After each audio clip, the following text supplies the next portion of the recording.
Today, we're getting under the hood of women's health with Shannon, a women's advocate, attorney, social impact producer, and filmmaker. Her new PBS documentary, Below the Belt, executive produced by Hillary Clinton and Rosario Dawson, approaches endometriosis as a social justice issue. Shannon will get under the hood of endometriosis. I was diagnosed with endometriosis at 29 years old. But I will say that I first had symptoms of endometriosis when I was 16 years old. So 13 years between symptom onset and actual diagnosis. And that means 13 years of chasing symptoms, seeing multiple specialists, having multiple tests, trying to find an answer for all of this constellation of symptoms that I was having. But it wasn't until 13 years of this search that I actually heard the word endometriosis. Some of the symptoms I had as a teenager were GI symptoms, bloating, pain that felt non-specific. Sometimes I'd have diarrhea, sometimes constipation, nausea. I mean, really just ran the gamut of GI symptoms. And something I'll share here, which I think is interesting and something that most people don't know, is that people with endometriosis actually, the most common presenting symptom are actually GI symptoms, not actually period pain. So, I mean, upwards of 80 something percent have GI symptoms as their first presenting symptom. I remember being 16 and being at my grandmother's house, and I was lying on the cold tile of her bathroom floor because I was in so much pain that I was actually having hot flashes. And then I would get so hot. And then all of a sudden I'd go into a cold sweat. And then, I would have the cold sweat for a bit and then go back to a hot flash. So really alternating back and forth between those two symptoms. And the only other time that I've had that type of pain was when I was in labor. I first had symptoms at 16, yet, I wasn't diagnosed until I was 29. It took 13 years to get an actual diagnosis of endometriosis. And that's, basically on average, because on average, people with endo see 8 doctors over 10 years before they're diagnosed. The journey, itself was at times, maddening, confusing, disempowering, so many things, honestly, when you're searching, when something is going on with your body, but you don't have an answer. And I mean, first of all, not really being believed. As a teenager, I was told, literally, so these are some of the things I was told. I was told it was in my head. It was part of being a woman. I was exaggerating. I was even told by one provider that maybe I was trying to get attention. And I remember thinking it was very confusing as a teen because I knew my body. I was 16 and I knew I was not trying to get attention with these symptoms. And it felt absurd to me that a provider would suggest that. And it felt, very confusing. And I think when you're a teenager, you already feel a bit disempowered because you have all these adults around you. And when the adult is also in that extra, power position of being a healthcare provider with a white coat, you feel minimized even more. But when you are basically, as we know now, as being gaslit, it is incredibly confusing in such a vulnerable time in our lives when we're trying to figure out who we are and what we want to be, all of the other things that go along, with those years, and then have that added layer of debilitating and confusing symptoms and not being believed by, healthcare providers for them. It adds insult to injury. I will say it's a unique situation, but maybe it's not. We all have, our family situations, but I'm an only child and I was raised by a single father throughout my teenage years. So, I mean, he's lovely and tried to do the best he could, but this was definitely outside of his comfort zone. So, as much as, he tried to support, I felt very alone, in this battle because he had never experienced it. And I will say in conversations with my grandmother, she kind of said, oh, well, all of the women in our family have bad periods, and that goes to that culture of kind of menstrual misinformation that is perpetuated, generation by generation, like unknowingly, I mean, obviously, I mean, my grandmother loved me and was trying to be helpful. She had no idea and would be horrified about the thought of she was perpetuating some type of stigma or misinformation. But that's what she had been taught, and that's what she had experienced. So she was passing it on and trying to comfort me. But it wasn't exactly comforting in that moment.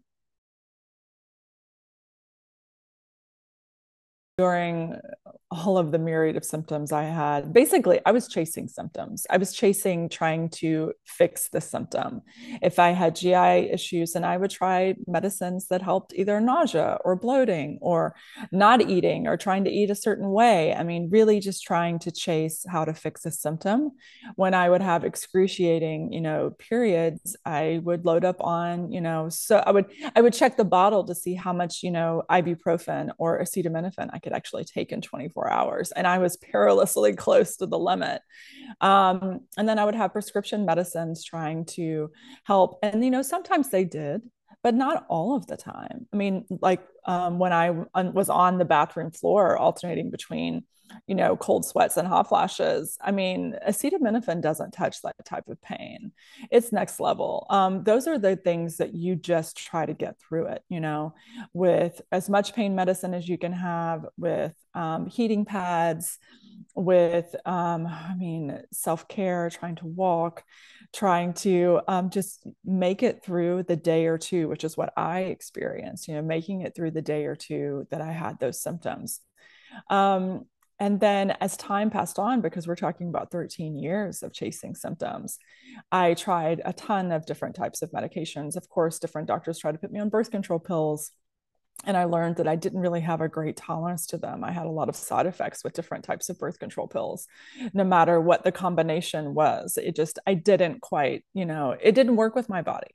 And what else? Like I tried a lot of, natural remedies, quote unquote, where I really changed my diet to different things. I did a lot of yoga, meditation, acupuncture, Chinese herbs. I mean, really, I've run the gamut. And then, at times they helped, different things helped, but not all of the time. Not one thing just made everything go away. It was really kind of a mosaic of so many different things that I had to pull together to find out what worked best for my particular situation. Endometriosis is such an individual disease. What works for one person, as far as treatment, will not work for another person.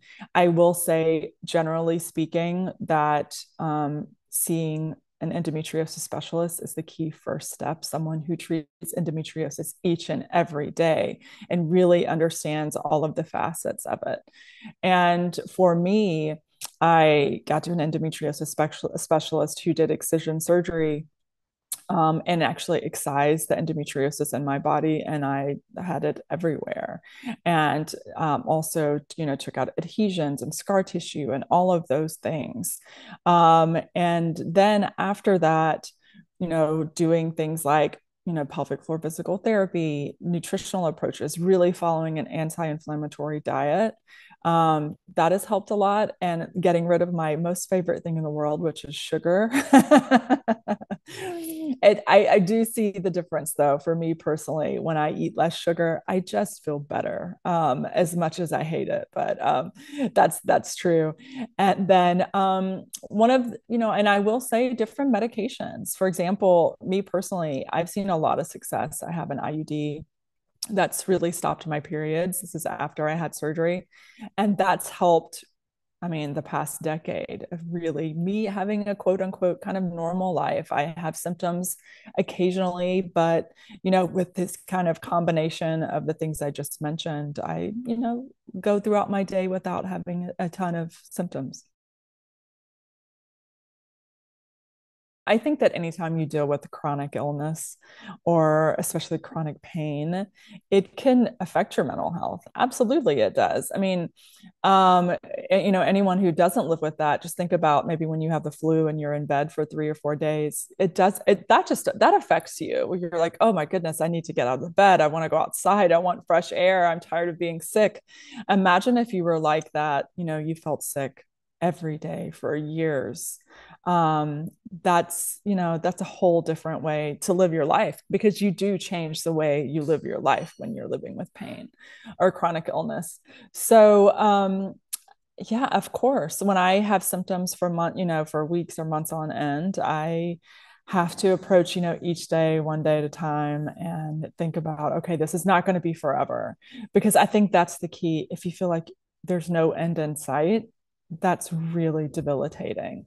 And you feel things get very dark very fast if you think that there's not a light at the end of the tunnel. And that's something that really upsets me, that I think a lot of people with endometriosis and other types of chronic conditions, when they feel like they can't get the care they need or there's no answer, because there are answers with endometriosis. It's just finding the right provider, the right treatment plan.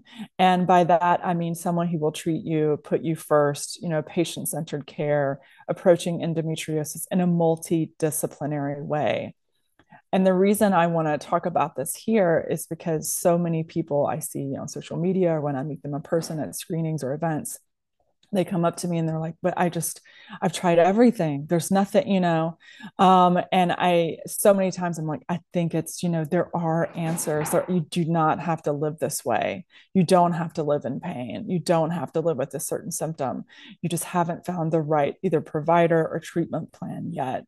And I just want everyone to hear that there is hope, there is light at the tunnel. It's just putting together the right plan with the right providers. At 16, I felt bewildered and confused and annoyed because I wanted to go do things. I was an athlete. I wanted to go play my sports. I wanted to go hang out with my friends, and this was holding me back. And I was annoyed. And then I was angry because I felt like no one was helping me and people weren't believing me. And I knew what, I was going through. Into my 20s, when I was, in a university and I was a lawyer and a demanding career, and then I went to film school, I felt, just tired of the fact that I kept feeling this way. And I kept seeing healthcare providers who didn't help me, and multiple tests. And I felt financially strapped because I was trying to pay for all of the tests and pay for the medications. And all of those things go in, and like we're talking about years, 13 years of dealing with the same symptoms, and no one knows how to tell me what it is. It's kind of insane that this is the situation still, in today's society. So which leads me into, 30s and 40s of just indignation and outrage that this is still going on, that I'm still hearing some of the things that I heard 20 years ago by other women who are not being believed, who are going to see healthcare providers who are saying these same things like, oh, when you have a baby, it'll get better, or when you go into menopause, it'll get better. A lot of myths around it, or, birth control, or you're, being hysterical, or all of the things that come along with it that I'm just so over. And I think that, still the fact that when we see a healthcare provider and we feel like we have to temper our emotion, or we have to speak in a certain way so that we're not considered like an angry, hysterical female. I had to do that a few weeks ago with the GI specialist, who I quite like, but we had to. I had to reframe, how I was approaching the situation. Something that I didn't have a skill necessarily to do when I was 16, but like I said, due to all of what I've learned over the past 30 years, I learned, okay, this is the practical way of dealing with the situation. Of course, I think that EndoWhat is a good resource, endowhat.com.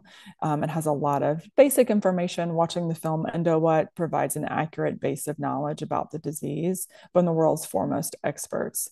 That's a great place to start. I made that film almost a decade ago, and my whole goal with the film was to share everything I wish I had known at 16 years old. It doesn't provide every answer, but it will definitely get you started and help you frame your thinking around the disease to then move forward and find the answers that are best for you and your specific circumstance. I think that's a great place to start. There are a lot of good communities and advocates online on social media. Honestly, use your judgment there. Ask things like, are there different industry interests at play, or is it a nonprofit? Or, does it feel like unbiased information? Is it evidence-based information?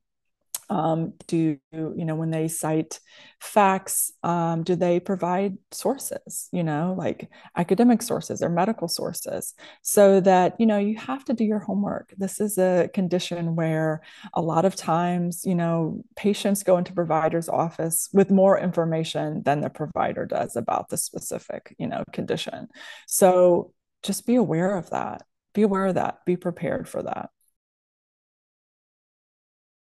What I would say to so many women, I probably is the same advice I would give my own. I'm very fortunate to have two daughters, and that is to, know yourself, know your body. I mean, you know yourself and your body more than anyone else, and that includes a healthcare provider. And what you are feeling physically or emotionally are valid. Communicate those, find community, find, the people around you who support you and make you feel good about yourself and believe you, and then move forward with that team. It really takes a team to deal with endometriosis or a lot of women's health conditions, or just being a woman in society today. We all need our team around us, the people who cheer for us and support us no matter what, and the people that we love to cheer and support, cheer for and support no matter what. So that's the advice that, I would give. And then with that, getting the right information and becoming, because, education leads to empowerment, and that's what helps you find answers.